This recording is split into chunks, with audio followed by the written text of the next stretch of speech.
Welcome to HPC News Bytes, a weekly show about important news in the world of supercomputing, AI, and other advanced technologies. Hi, everyone. Welcome to HPC News Bytes. I'm Doug Black of Inside HPC, and with me is Shaheen Khan of OrionX.net.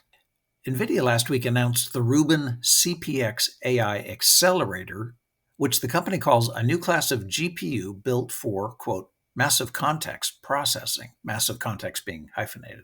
They say the chip enables efficient processing of massive numbers of tokens and speed up emerging uses like software coding and video generation. Rubin CPX works with Nvidia Vera CPUs and Rubin GPUs inside a new rack architecture.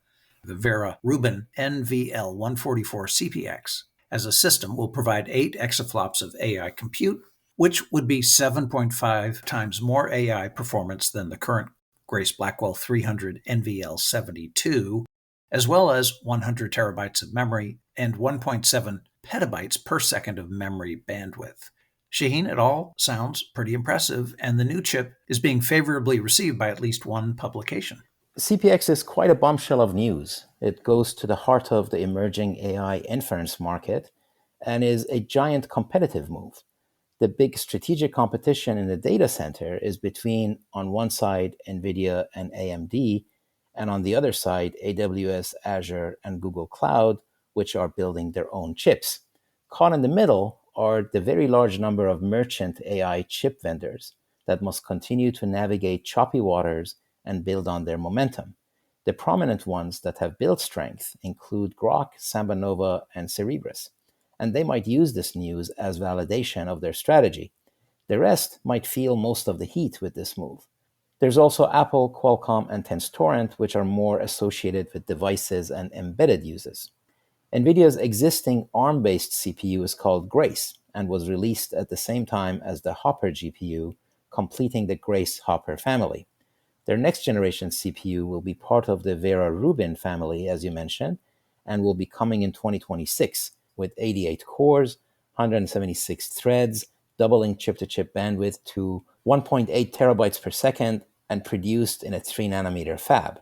Rubin will be the GPU, and this new Rubin CPX will be a brand new personality for Rubin, which forks the architecture into a more general-purpose learning-optimized Rubin and an inference-optimized Rubin CPX. So, at a high level, here's what you need to know. 1. The post-Moore's law period requires new architectures to get performance, which leads to specialized, customized silicon, but only for workloads that represent a big enough market. 2. AI is such a big market. It is in fact so big that its segments are big enough themselves to warrant specialized chips. 3. NVIDIA validated that AI inference is such a segment and can have its own accelerators. There will be other segments, especially with agentic AI taking shape. The big stages of LLMs, large language models, for learning are typically described as 1. Pre-training, which is learning the foundation, 2. Fine-tuning, adapting for specific tasks, and 3. Alignment training, which is reinforcement learning with human in the loops, and etc., which is kind of aligning with human values. And the main stages of LLM inference usually are described as prefill phase, which is processing the prompt and setting the context, and the decode phase, generating the response and refining it. The CPX announcement focuses a lot on prefill and decode and context, all of which are part of inference. So CPX is another so-called XPU, like CPU, GPU, DPU, NPU, QPU, etc. And the reason inference warrants its own chip is because it runs the black box that was created by learning. So it is more compute intensive and less memory intensive compared to learning. And that's exactly what the CPX does. Smaller, less expensive memory, less focus on high-end bandwidth, and more focus on compute. That's the trade-off, and it leads to a higher performance and lower cost. Inference chip vendors have been saying as much, but are now validated by the £4.5 trillion gorilla that is NVIDIA. Now, there was no hint of this at GTC back in March. The prevailing view then was a large variety of apps need to run on AI platforms, and Blackwell was ideal for that sort of environment, to run all AI-infused apps, including inference. This announcement says there is a place for accelerators that are optimized for inference, which has been a major reason why so many AI chip startups have been able to raise capital. There was news last week of several massive deals for supercomputers, data centers, and cloud services, all of this AI related, of course, on the scale of hundreds of billions of dollars. Shaheen, I know you're kind of, quote, Missouri, unquote, about this, as in show me, and you believe that in some cases, the deals don't amount to the money initially bandied about when announced. Nevertheless, Oracle and OpenAI inked a 5-year supercomputing deal to put in place $300 billion worth of compute infrastructure starting 2 years from now, according to a story in the Wall Street Journal. It's seen as among the largest cloud deals ever, and it's well above OpenAI's annual revenue of about $10 billion. The news delivered a more than 40% boost to Oracle share prices and a big increase in the wealth on paper of Larry Ellison, whose net worth is now around $100 billion. Well, the need is quite evident, and it's a sign of our times to say it like this, but fulfilling the need goes beyond, quote, just money, even in hundreds of billions. We've talked about the required list. You have to have the money, sure, but you also need electricity, real estate, cooling, and allocation of chips and networking and racks, and all that supply chain.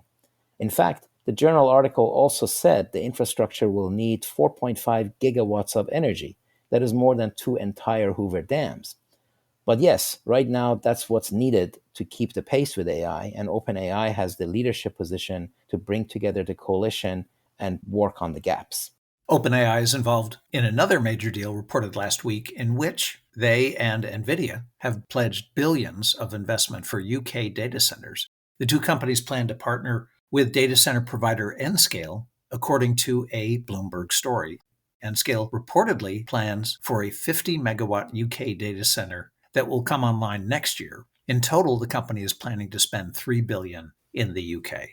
Speaking of the UK, its Ministry of Defence, MOD, has awarded Google Cloud a £400 million contract, about $540 million in dollars, to help MOD build a sovereign cloud and secure information processing capability.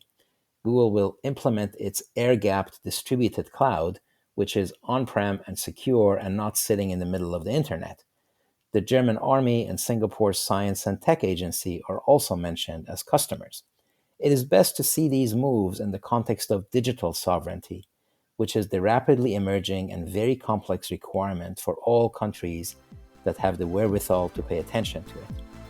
All right, that's it for this episode. Thank you all for being with us.